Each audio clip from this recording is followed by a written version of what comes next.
one last question. Like you say, you Yeah. meditate every day.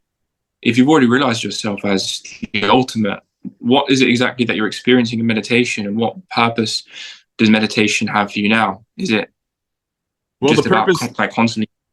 the Yeah. purpose, the purpose of brainwave entrainment meditation is you're learning how to balance the hemispheres of the two. You learn to balance the two hemispheres of your brain.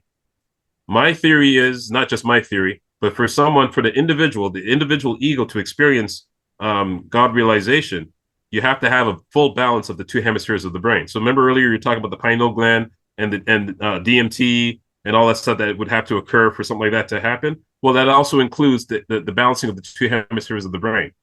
Two people can take DMT, right, and not have the same and have a peak experience and not have God realization, only because one person smoked DMT. They've never trained their brain to become equally balanced in both hemispheres, while the other one did.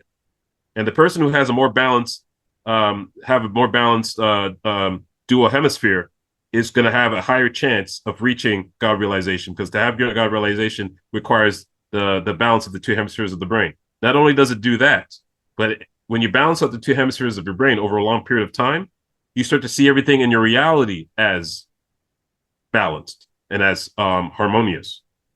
So you no longer play the game of black and white, right? I don't have much preferences. I just see stuff, Hmm. right? Where before the synchronization of the two hemispheres of the brain, you choose a side. Well, I still choose sides only because I'm just having fun as being Morgan, but my inner self doesn't care about sides. I just experience, right? And that's from I say that's happening because of the balance of the two hemispheres of the brain. That's what's involved in that. So for a person to have a full spiritual enlightened experience all the way up to absolute monism, one of the reasons is because you're balancing out the two hemispheres of the brain.